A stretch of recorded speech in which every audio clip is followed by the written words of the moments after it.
Day 24 practical organic chemistry के most repeated PYQs हम यहाँ पर डिस्कस करने जाने हैं। केमिस्ट्री के सारे रिपीटेड पीवाईक्यूज मैं कंप्लीट करवा चुकी हूँ। टॉप 200 क्वेश्चंस है आपके पास में ये, जिसमें से आपके पेपर में 25 से 25 क्वेश्चंस भी सेट हो सकते हैं इन्हीं पैटर्न्स के अंदर। उसके सिर्फ चैनल को सब्सक्राइब करके रखिए।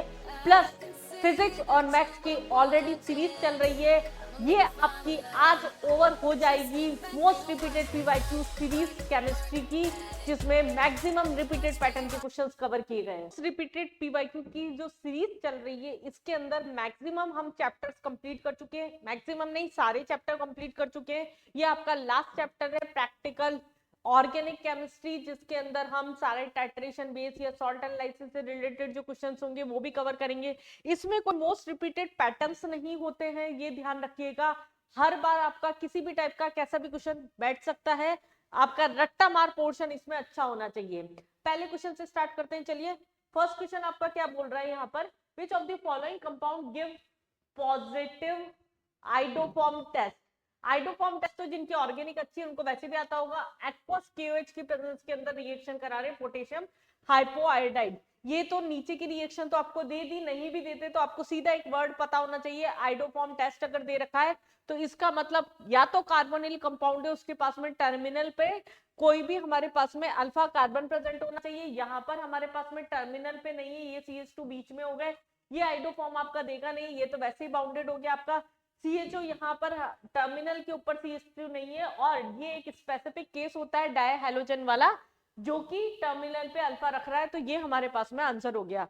मैकेनिज्म हम ऑर्गेनिक में ऑलरेडी डिस्कस कर चुके हैं इन चीजों का। नेक्स्ट क्वेश्चन पे आते हैं। The technique used for purification of steam volatile water immiscible substance। Volatile और नॉन वॉलेटाइल के सेपरेशन के लिए जैसे हमने एक बहुत कॉमन एग्जांपल कर रखा है, paranitrophenol and orthonitrophenol are separated by steam distillation on the basis of volatile nature and boiling point. तो स्टीम डिस्टिलेशन के बेसिस पर हम इनको क्या है, वॉलेटाइल नॉन वॉलेटाइल सब्सटेंस को सेपरेट आउट कर सकते हैं। अगेन नेक्स्ट क्वेश्चन है हमारे पास में, methyl orange is a weak acid. क्या ये हमारे पास में स्टेटमेंट सही है? मिथाइल ऑरेंज जो होता है आपका क्या है, ऑर्गेनिक एक तरह से इंडिकेटर है, और जितने भी ऑर्गेनिक इंडिकेटर्स होते हैं आपके पास में यहाँ पर वीक एसिड बेस होते हैं। तो आपका फर्स्ट स्टेटमेंट तो सही था, स्टेटमेंट 1 इज करेक्ट। स्टेटमेंट 1 जो था आपका करेक्ट था। एक ही ऑप्शन है फर्स्ट और सेकंड करेक्ट दोनों, ये भी हो सकता है, ये दोनों ऑप्शन तो आप वैसे ही हटा दीजिए। आंसर आपका सी या डी में से होगा। हमें फर्स्ट सेकंड स्टेटमेंट क्या बोला, benzoid form of amy methyl orange. Methyl orange हमारे पास में हम इसे मान लेते हैं MEOH। अगर हमारे पास में इसमें एमी वाला पोर्शन जो होता है वो हमारे पास में क्या होता है, deeply coloured than the quinoid form. जो यहाँ पर निकलता है वो क्यूनॉइड फॉर्म होता है आपका। ये स्टेटमेंट आपका गलत है क्योंकि वो येलो कलर का होता है और ये हमारे पास में डार्क कलर का होता है। तो आपका लास्ट ऑप्शन जो हो गया इसके अंदर सही हो गया। नेक्स्ट क्वेश्चन पे आते हैं। यहाँ पर ये आपका मस्ट करके जाने वाला टॉपिक है। मैं बात बोल रही हूँ आपको, ये जो एस्टिमेशन जो आते हैं नाइट्रोजन के, कार्बन के, हाइड्रोजन के, सल्फर के, कैरियस मेथड हो गया, कैल्जास मेथड हो गया, ड्यूमास मेथड हो गया, इससे आपके मेंस के अंदर क्वेश्चंस काफी आते हैं। तो इस टॉपिक को आप जरूर से करके जाइए। 0.400 gram of an organic compound give 0.376 gram of AgBr। हमें यहाँ क्या दे रखा है, वेट ऑफ ऑर्गेनिक कंपाउंड यहाँ पर दे रखा है। एक ऑर्गेनिक कंपाउंड जिसके अंदर 0.400 ग्राम हमारे पास में यहाँ पर ऑर्गेनिक कंपाउंड प्रेजेंट है, एंड AgBr का वेट भी हमें दे रखा है। यहाँ पर AgBr का एस्टिमेशन मतलब हमारे पास में यहाँ पर कैरियस मेथड का फॉर्मूला यूज करना है हमें। 0.376 हमारे पास में यहाँ मेंशन भी कर रखा था Carius method. For estimation of bromine का परसेंटेज निकालना है, ब्रोमीन का परसेंटेज निकालना है। ये इस तरह का हमारे पास में क्वेश्चन सेट है। फॉर्मूला क्या हो जाएगा बेटा, यहाँ पर परसेंटेज ऑफ ब्रोमीन क्या हो जाएगा, कितना वेट है किसी भी ऑर्गेनिक कंपाउंड का, दैट इज 0.400। उसमें से Br का कितना मास है, Br का मास हो गया आपका 80, और वेट अपॉन मास जो AgBr का वेट आपको AgBr का कितना दे रखा है, AgBr का वेट दे रखा है 0.376, और टोटल मास भी क्वेश्चन में दे रखा था आपको, वो तक कैलकुलेट नहीं करना था, इनटू 100। सिर्फ ये इतनी सी कैलकुलेशन थी, और इवन इसमें तो वैल्यूज भी आपकी कट रही है। 8 8 16, ये 1000 यहाँ पर कर लो, ये कट रहा है, यहाँ पर ये 1000 ले लो, तो ये 1000 तो आपके सीधे सीधे कट रहे हैं बिल्कुल के बिल्कुल। ये 2 टाइम्स कट रहा है आपका, ये आपका जीरोस भी कट गए, ये आपका सीधा क्या है 20 टाइम्स कट रहा है, तो आपका ये क्या हो गया सीधा 40% जो हो गया वो विदाउट टफ कैलकुलेशन नहीं थी यहाँ पर, बस आपको कॉन्सेप्ट पता होना चाहिए किस तरह से फॉर्मूले को अप्लाई करते हैं यहाँ। चलिए नेक्स्ट क्वेश्चन पे आते हैं यहाँ पर। While estimating the नाइट्रोजन, देखिए वापस यही क्वेश्चन आ गया इसी मेथड से, डुमास कैलजार्ट्स मैं बोल रही हूँ आपको, कैरियस मेथड, ये बहुत रिपीटेड क्वेश्चन है यहाँ से। While estimation of nitrogen present in an organic compound, the ammonia evolved from 0.25 gram of the compound, ये तो टोटल दे रखा है हमें यहाँ पर, और न्यूट्रलाइज हुआ है वो 2.5 ml ऑफ 2 मोलर H2SO4। तो H2SO4 ने क्या किया है यहाँ पर अमोनिया को न्यूट्रलाइज किया है, तो मोल अमोनिया के कितने हो जाएंगे यहाँ पर न्यूट्रलाइजेशन में, जितने मोल H2SO4 के that is 2.5 into 2 molar into n valency vector यहाँ पर ये, तो ये आपका क्या हो गया 5.0 into 2 that is 1 into 10⁻⁴ millimole में था, तो ये क्या हो गया हमारे पास में 3 मोल के अंदर हो गया, ये आपका मिलीमोल थे न्यूट्रलाइज करने के, तो ये हमारे पास में क्या हो गया यहाँ मोल के अंदर होगा। हमें निकालना है percentage of nitrogen in organic compound, percentage nitrogen का कितना हो जाएगा, पहले तो नाइट्रोजन का मास निकाल लें यहाँ पर, मोल इंटू जो भी मोल आ रहे हैं इंटू उसका मास, जो भी ऑर्गेनिक कंपाउंड का मास होगा यहाँ पर नाइट्रोजन का mass of nitrogen that is 14, तो ये क्या हो गया आपका 10⁻³ इंटू 14 जो आ गया इसके यहाँ पर ग्राम के अंदर आ गया ये वैल्यू। उसके बाद में नाइट्रोजन का परसेंटेज निकालना है, कितने में से ऑर्गेनिक कंपाउंड क्या दे रखा है आपको यहाँ पर, ऑर्गेनिक कंपाउंड की वैल्यू 0.25 दे रखी है, तो 0.25 में से 14 इंटू 10⁻³ इंटू 0 सेट किया मैंने, वो केवल ये सिर्फ इतनी सी कैलकुलेशन आपको करनी थी, ये काटा पीटी करके सारा का सारा ये 10⁻³ सॉरी, तो ये क्या आ जाएगा आपका 56% जो होगा वो यहाँ पर आ जाएगा। नेक्स्ट क्वेश्चन पे आते हैं यहाँ पर, the reagent neutral ferric chloride is used to detect the percentage of, ये डायरेक्ट फेरिक क्लोराइड का टेस्ट है। न्यूट्रल फेरिक क्लोराइड जो होता है किसके टेस्ट के लिए, सल्फाइड आयंस के लिए होता नहीं है, ये क्या होता है फेनोलिक ग्रुप जो भी प्रेजेंट होता है या एसिटेट आयन प्रेजेंट होता है उसके लिए टेस्ट होता है, तो ये तो टेस्ट आपको ऑर्गेनिक के अंदर सीधे सीधे से भी वहां पर मैकेनिज्म के साथ में करे हुए होते हैं। ये डायरेक्ट क्वेश्चन हो गया वापस, कौन सा मेथड किसके एस्टिमेशन के लिए यहाँ पर यूज होता है। अगर हम बात कर रहे हैं यहाँ पर लेसेंस मेथड का, अगर फर्स्ट तो ये क्या होता है आपका नाइट्रोजन, सल्फर, फास्फोरस और हेलोजन सबके एस्टिमेशन के अंदर यूज होता है। दूसरा हमारे पास में Cu2+ आयन का ऑक्साइड का नेचर जो होगा, Cu2+ आयन क्या होगा कार्बन के एस्टिमेशन के लिए यूज होगा। सिल्वर नाइट्रेट जो होता है वो यहाँ पर हमारे पास में हैलोजेंस के लिए स्पेसिफिकली होता है। अभी जैसे क्यूरियस मेथड में पढ़ा हमने AgBr लिया था, ऐसे AgCl, AgF सब रिएक्शन के अंदर आ जाते हैं। Sodium extract gives black precipitate with acetate ion and lead acetate, ये क्या होता है हमारे पास में सल्फर का टेस्ट होता है।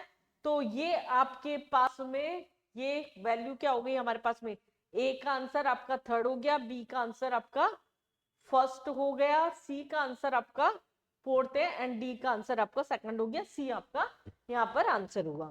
चलिए नेक्स्ट क्वेश्चन पे आते हैं। यहाँ पर ये डायरेक्ट टेस्ट बेस्ड क्वेश्चन है, मैक्सिमम आपको टेस्ट आयंस के कोई भी आइडेंटिफिकेशन ये पता होनी चाहिए। यहाँ पर केवल ए बी एंड सी है, अगर हमारे पास में यहाँ पर 3 बायोमोलिक्यूल्स है, अगर हमारे पास रिजल्ट जिनका रिजल्ट हमारे पास में क्या मिला है 3 टेस्ट दे रखे यहाँ पर, मॉलिच टेस्ट, बायोयूरेट टेस्ट और बारफॉइड टेस्ट, लैक्टोज, ग्लूकोज और एल्बुमिन, ये तीनों के तीनों क्या करेंगे।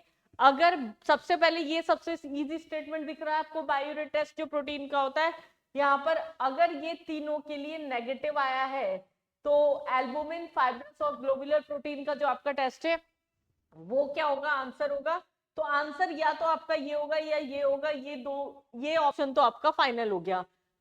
उसके बाद में हमारे पास में मॉलिच टेस्ट की बात करते हैं, तो मॉलिच टेस्ट क्या होता है यहाँ पर फर्स्ट से भी आंसर निकाला जा सकता है, इन दोनों ऑप्शन से भी हम आंसर आराम से निकाल सकते हैं। ग्लूकोज जो होता है वो मॉलिश टेस्ट में पॉजिटिव शो करता है, जबकि नेगेटिव शो करेगा यहाँ पर हमारे पास में लैक्टोज, और बाकी जो होगा हमारे पास में पॉजिटिव शो करेगा। तो हमारे पास आंसर क्या हो गया, ए बी नेगेटिव पॉजिटिव। ए का पहला सेट था हमारे पास लैक्टोज का, ये पॉजिटिव, बारफ्लोरेट नेगेटिव, और बाय यूनिट टेस्ट इसके लिए एल्बुमिन के लिए यहाँ पर नेगेटिव। सी के लिए हमारे पास में नेगेटिव पॉजिटिव उस तरह से दिया था, तो ए हमारे पास में क्या हो गया, इसका आंसर हो गया। चलिए नेक्स्ट क्वेश्चन पे आते हैं। यहाँ पर the compound form in the positive test for nitrogen of, वापस वही दे दिया, सॉल्यूशन दे दिया हमारे पास ऑर्गेनिक कंपाउंड के एस्टिमेशन के लिए। हमें रिएक्शन सीधी पता होनी चाहिए। यहाँ पर फेरस सल्फेट सोडियम हाइड्रोक्साइड के साथ में मिला के फेरिक हाइड्रोक्साइड बना लेता है, जो NaCN के साथ में मिलकर सोडियम फेरोसाइनाइड का फॉर्मेशन करते हैं।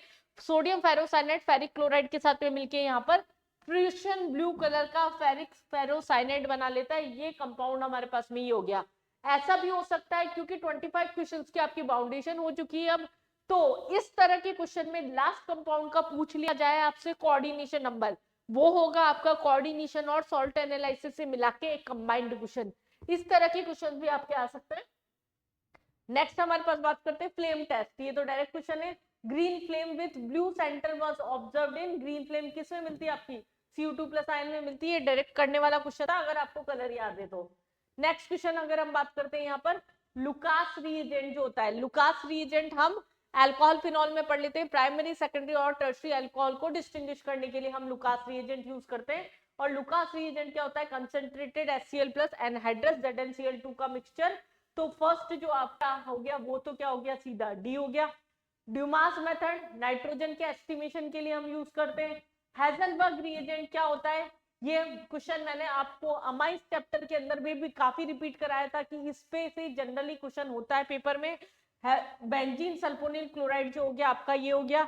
ड्यूमास मेथड नाइट्रोजन के एस्टिमेशन के लिए हो गया, तो ये या फिर रिएक्शन आपको याद होनी चाहिए। सेकंड का क्या हो गया आपका, सी हो गया, क्यूप्रिक ऑक्साइड की कैल्जास मेथड जो हो गया HNO3 और इसकी प्रेजेंस में नहीं H2SO4 कैल्जास है ना यहाँ पर, ये क्या हो गया H2SO4 की प्रेजेंस में हो गया। तो आपका बी जो हो गया वहां पर आंसर हो गया। चलिए नेक्स्ट क्वेश्चन पे आते हैं। ये बहुत सॉल्ट एनालिसिस का क्वेश्चन है। जनरली एडवांस के अंदर इस तरह के क्वेश्चंस आते हैं, लेकिन मेंस में अगर कभी आ जाता है आयंस आपको रट्टा मार पोर्शन बहुत होना चाहिए। और अगर आपसे बहुत ज्यादा नहीं रटा जाता है, मैं बोलती हूँ इस बार अभी के लिए मेंस के लिए इसको छोड़ के चले जाइए। और सॉल्यूशन कंटेनिंग ग्रुप 4 का कैटायन है। सबसे पहली बात तो ग्रुप 4 है, तो हमें वैसे सोचना पड़ेगा। Precipitate on passing H2SO of this precipitate dilute HCl produce it, HCl के साथ में मिलके व्हाइट प्रेसिपिटेट बना रहा है, ये कंडीशन है हमारे पास में। और NaOH के साथ में मिलके यहाँ पर क्या है, बेस जो लिया था उसके साथ में मिलके ब्लूइश व्हाइट प्रेसिपिटेट बना रहा है और बेसिक पोटेशियम फेरोसाइनाइड बन रहा है। बेसिक पोटेशियम फेरोसाइनाइड किसकी प्रेजेंस में बनेगा हमारे पास में, ब्लूइश व्हाइट प्रेसिपिटेट बना रहा है। तो ये क्या होता है, जिंक की रिएक्शन है। ये सीधे आपकी रात करने वाली रिएक्शन से। अगर आपको बहुत टफ लगता है सॉल्ट वाला पार्ट तो आप अभी इसको छोड़ के जा सकते हैं। 24 क्वेश्चंस भी बिल्कुल सही करके आते हैं। अगर ये क्वेश्चन होता भी पेपर में तो भी कोई दिक्कत नहीं है, आप बहुत अच्छा स्कोर कर पाएंगे केमिस्ट्री के अंदर। ये थे आपके रिपीटेड क्वेश्चंस, मैं आपको अभी तक करवा चुकी हूँ लाइन से पूरे ऑर्गेनिक के complete repeated PYQs plus physical और इनऑर्गेनिक केमिस्ट्री के कंप्लीट PYQs रिपीटेड जो थे, जिनमें से क्वेश्चंस आने के चांसेस आपके बहुत सारे हैं। इसके लिए सिर्फ आप चैनल को सब्सक्राइब करके रखिए, जिससे आपको कंटिन्यूसली नोटिफिकेशन मिलते जाए। ये मेरी एक सीरीज चल रही थी जो यहाँ पर आकर ओवर होती है, जिसमें मोस्ट रिपीटेड केमिस्ट्री के PYQs खत्म किए गए। अब नेक्स्ट आपका जो आएगा वो एक बड़ा आपके लिए स्कोरिंग पोर्शन हो सकता है। ऐसे क्वेश्चंस जो कि आपके स्कोर को और हाई कर सकते हैं, उसके लिए चैनल को सब्सक्राइब करके रखिए। प्लस फिजिक्स और मैथ्स की भी PYQ सीरीज यहाँ कंटिन्यूसली चल रही है।